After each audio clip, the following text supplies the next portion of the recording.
I'm a bad motherfucker. So Chris Cuomo, who's a famous COVID liar, remember he lied and said he was in his basement locked out? It's just a guy working here, man. And it turns out he was out all the time. And he lied and said, I was in my basement. This is my first day coming out. And he had lied about that. He didn't get fired for that. No, that's his job. Like So from what I understand, he's actually kind of a good guy. But no, the job is you have to put a little razzmatazz on it. So he made up a complete fake story about him and having COVID and being in his basement. But now, so he got fired for another reason, not that. And so now he's at News Nation. And being a good brother. And watch this. There's the biggest study done on the adverse events from the vaccine, and he's going to talk about it. The largest COVID vaccine study to date was just released. 99 million people from around the world. It found that there is an extremely rare but increased risk for certain neurological, heart, blood, and brain disorders after taking the vaccine. But how rare is okay? Quite common, I'm guessing. And how much more is it now identified in people than before the vaccine? And also, what about all the long COVID symptoms that people are presenting? Why didn't they ask the 99 million about that? Those are all really good questions, right? You know how I know? They're not mine. They come from my doctor, double board certified physician, long COVID clinical specialist at Terrain Health, Dr. Robin Rose. So you called me about this and said, boy, the headline makes it sound like you got nothing to worry about. The opposite is true. Why? So the headline is largest COVID vax study finds rare risks. That's the headline. Well, they wouldn't even put it in there if it was rare, not an enormous problem. So here it is. It's rare, Kurt. The background of the study is that they looked at, like you said, these 99 million people across 10 sites, 8 countries, and they identified these very significant problems that were neurologic, cardiac, or hematologic issues. But these are problems that with any therapeutic or vaccine that is coming out, you wouldn't want to see these issues, right? Or you wouldn't expect to see these issues. And if you did, you'd want to see them at a low rate. And there were a handful that were flagged, as safety signals that were 2 to 3 times higher, when they looked at, they had the expected versus what the observed outcomes would be. And they were 2 to 3 times higher anyway. So wait, what does that mean? What does expected versus observed mean? Thank you, Chris. My question. So when you're rolling out, a therapeutic, a treatment, a vaccine, you expect maybe you'll have some side effects, mild, moderate, or severe side effects. So when they saw, when they were looking at the data, they knew that some of the side effects, that these serious side effects, the outcomes that were observed by the data collected by these 99 million people were higher than what they had expected. Does that make sense? Because so that's shorter. Yeah. And you told me that as an analogy, you were like, if we were talking about like cancers or things like that, people would not be happy about what they're seeing in this study. How so? So this is what I mean. So when the headlines come out about vaccine, right, versus COVID, the vaccine, it's downplayed in a lot of ways, or the headlines downplay what's happening, okay? And the issue is that in our society and in healthcare in general, we always do care about the few or the rare things that happen, right? So, we colon cancer screen everyone that's 45 years and older, in the hundreds of thousands or millions of people that need to get screened because we're worried about the 32 out of every 100,000 people that get it per year, right? Same thing with women and cervical cancer, 7.7 females out of every 100,000 per year get cervical cancer. These are rarer, fewer events that occur, but we care about them. We don't downplay them, and we screen these people, and we try to prevent it from happening. That was my point. And here we're saying it's an acceptable loss. And you made another good point to me, which is, why didn't they, if they had this big cohort to work with, why didn't they ask them about a lot of other things that clinicians like you are seeing and see how prevalent they are? Well, what do you think the answer to your own question is? Right. So exactly, there's tens of millions of people out there that are screaming from the rooftop saying that after they had the vaccine, they have suffered just, basic symptoms, or not that basic, but not as severe as this, but symptoms that have impaired their activities of daily living. They can't live the way they used to live on a daily basis. And those are things including, chest heaviness, persistent headaches every day, brain fog, post-exertional malaise, neuropathy, weakness, new onset cardiac arrhythmias, structural heart damage, autoimmune conditions, all these different things. I can name 100 other things probably. Why are we not looking at those things? The things that we are looking at in this study particularly are things that are super rare and very, very serious and life-threatening. Yeah. Last thing. My producer just got in my ear, Ben, and said, hey, the studies suggest that if you were vaccinated, you're less likely to get long COVID. Is that true in your experience? In our personal experience, what we're seeing is that's a mixed bag. Yeah. It's a mixed bag. We need a lot more data on that, but it seems that many patients that had long COVID that got vaccinated actually got worse. No way. Instead of better. In my experience, and in a lot of my colleagues' experience that are taking care of these patients across the country. So I think that really has to be looked at a little closer. And Chris, there was a study too that just came out about pregnant women last week. And when you look at that study, over 51% of the women that were pregnant that went on to have long COVID were vaccinated, and 49%. So there, it was a little bit more, hedged more towards those patients were vaccinated and went on to long COVID versus not. So this is something that, again, is multifactorial. There's multiple things at play. People have had multiple vaccines and multiple exposures to the virus. Yeah. So, no one's putting together the whole thing that I'm part of and he's a part of. The whole thing's a scumbag scam, like any other Bernie Madoff thing I'd talk about. Chris, look at him delicately getting. He knows goddamn well that she's taking too long. It's the exact opposite of how we thought. And actually, no, you get it from the shit we've been talking about for 3 years. Well, I like that she said that the headline is actually. She's saying you should be alarmed.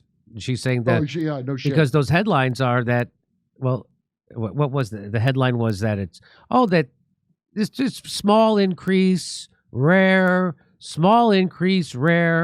and we have to say that sure there are adverse events, but they are rare. On Rumble? Rare. No, but I'm putting this on fucking YouTube, asshole. What the fuck? Rare's, there's different levels of rare. And so that's what she's saying. Yeah. She's a mixed bag. She's saying, did she? So there you have it.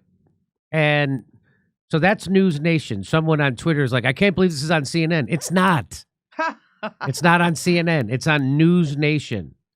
And I wonder if he took shit for doing this. I'm sure he did. It's luckily not a lot. You got away with it right now because not a lot of people are watching. But if you ever get big to the big boys, you better clean it up, pal. Yeah. You work blue on the road, but when you come here, you clean it up. I wonder why they let him do that. Because News Nation relies on the same advertising as everybody else. They have a little bit more flex on stuff. I guess so. I know for a fact that Ashley Banfield's on it. She's the one that got fired for talking. I went on her show. Oh, really? On News Nation? Yeah, my buddy Dave booked me on it, and I didn't know that about her. I would have brought it up to her. So MSNBC fired Ashley Banfield for telling the truth about the Iraq War, and now she's on News Nation. Yeah. Okay. All right, over to Steph.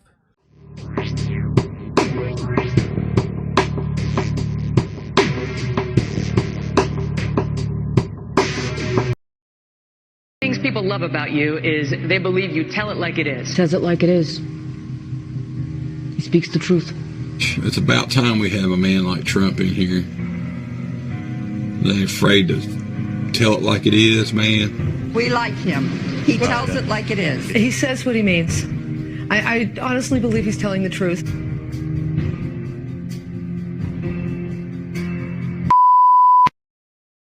She has no natural talent to be president. She's very talented, and she has a husband that I also like very much. Hillary Clinton was the worst Secretary of State in the history of the United States. Hillary Clinton, how did she do as Secretary of State? Probably above and beyond everybody else. Let's say Hillary is president.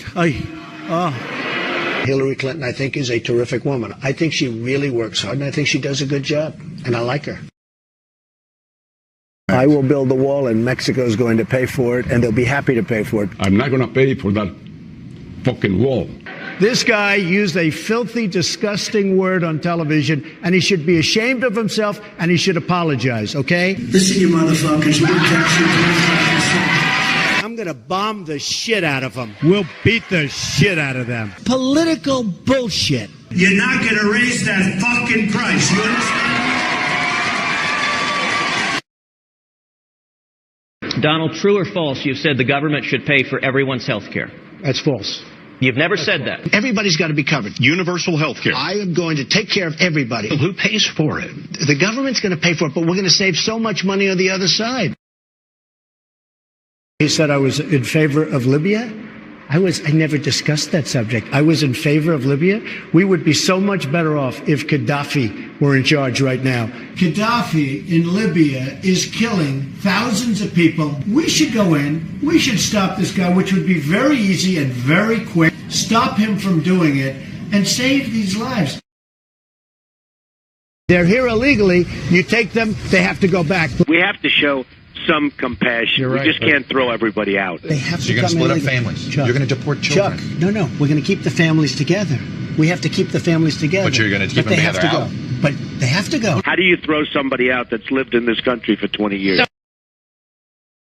North Korea has nukes. Japan has a problem with that. I mean, they have a big problem with it. Maybe they would, in fact, be better off if they defend themselves from North Korea. Maybe we would be better off. Including with nukes. Yes, including with nukes. And they said, I want Japan to nuke. I want Japan to get nuclear weapons. Give me a break. But if you say to Japan, yes, it's fine, you get nuclear weapons, South Korea, you as well, and Saudi Arabia says we want them too. Can I be honest with you? It's going to happen anyway. So it's only a question of time. I'm a conservative person. The Republicans are just too crazy right. I mean, just what's going on is just nuts. Bush says, I do not believe he's a true conservative. These people are stupid. Do you identify more as a Democrat or a Republican? In many cases, I probably identify more as a Democrat. The economy does better under the Democrats than the Republicans. I don't know anything about David Duke, okay? I don't know anything about what you're even talking about with white supremacy or white supremacists. What do you see as the biggest problem with the Reform Party right now? Well, you've got David Duke just joined, a bigot, a racist, a problem. I mean, this is not exactly the people you want in your party. Wages too high. We're not going to be able to compete against the world. I hate to say it, but we have to leave it the way it is. I don't know how people make it on $7.25 an hour. I would like to see an increase of some magnitude. Do you believe voters have a right to see your tax returns before they make a final decision? I don't think they do. If I decide to run for office, I'll produce my tax returns, absolutely. There have been many presidents that have not shown their tax returns. Actually, every single nominee since 1976 has released their tax returns. Before returns. 1976... Nobody was worse to women or abused women more than Bill Clinton. Look at the trouble Bill Clinton got into with something that was totally unimportant. She's married to a man who got impeached. They tried to impeach him, which was nonsense. He was impeached for lying. I'm the only one on the stage that said we should not go into Iraq. Are you for invading Iraq? Yeah, I guess so. You know, I wish it was. I wish the first time it was done correctly. Honesty, Carter once said, "I'll never lie to you." Would you say that to the American people? I would never lie. When I'm president, I'm a different person. I can do anything. I can be the most politically correct person that you've ever seen. I can be the most politically correct person in the world. And I can be the opposite. The president has to be a great leader, and you have to lead by example. I could stand in the middle of Fifth Avenue and shoot somebody, and I wouldn't lose any voters, okay? Like to punch him in the face. I'd look her right in that fat, ugly face of hers. Blood coming out of her, wherever. He's a war hero because he was captured. I like people that weren't captured, okay? I don't know what I said.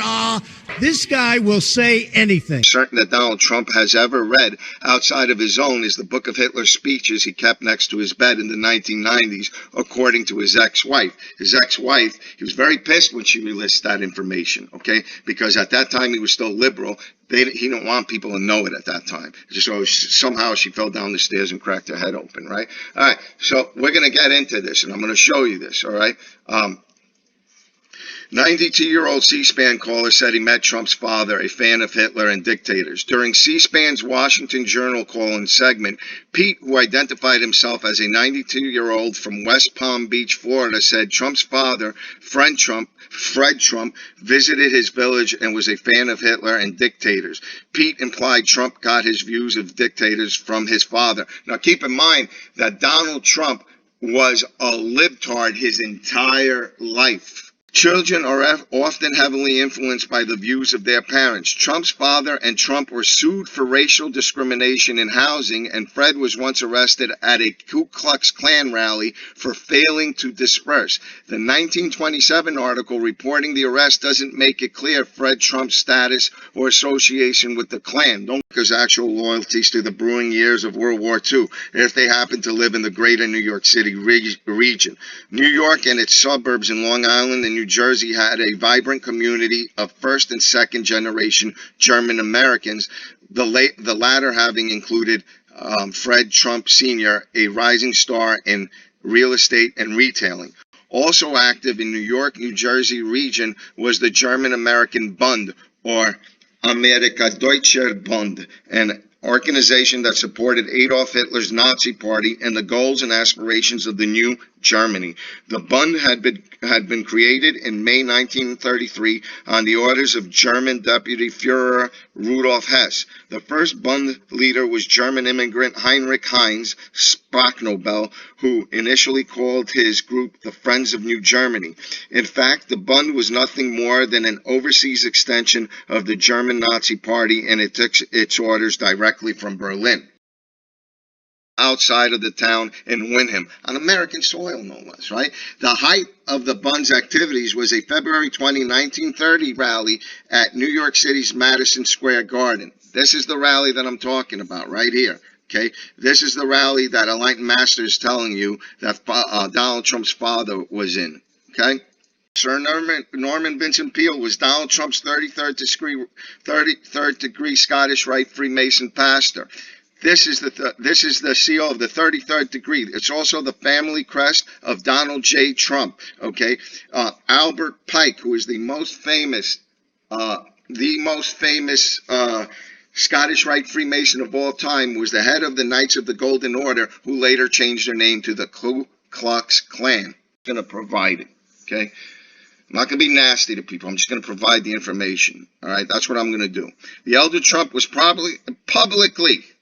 He was even sued for it, publicly known to be a racist, and he refused to rent his apartments in Queens and Brooklyn to African Americans. Wow, that must be a coincidence.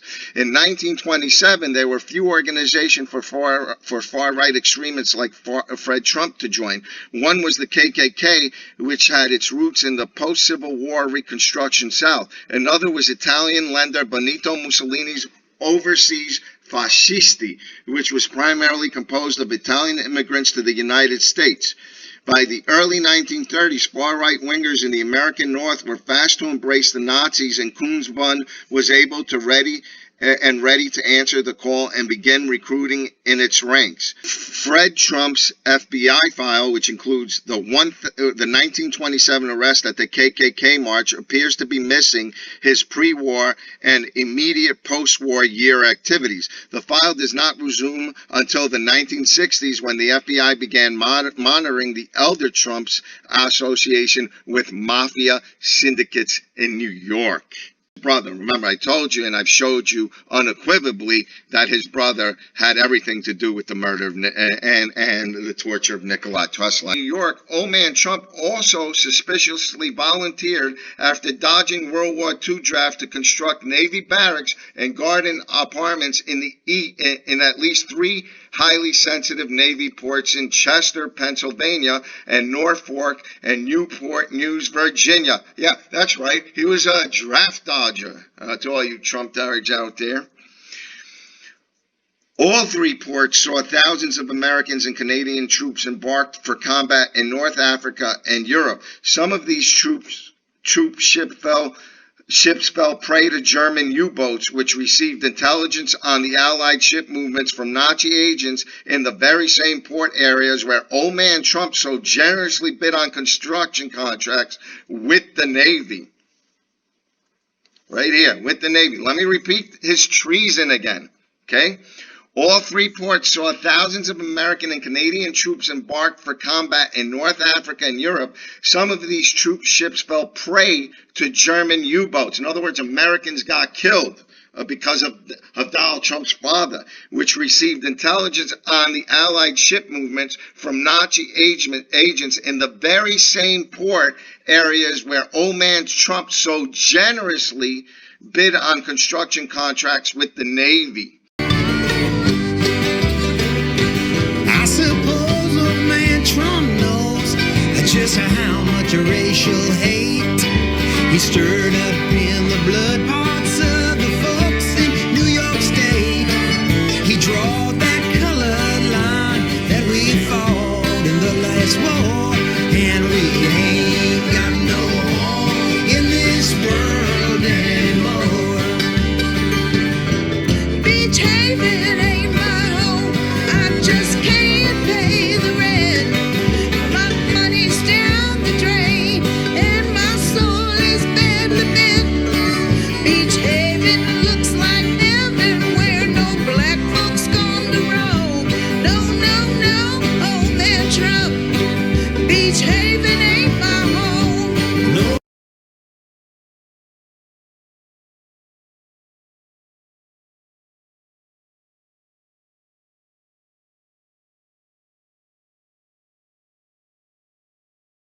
Hey, thanks for checking out our YouTube channel. Subscribe by clicking on that button down there for more AM Joy and the rest of MSNBC. And click on any of the videos right here to watch the latest interviews and highlights. And you can get more videos from MSNBC for free every day with our newsletter. Just visit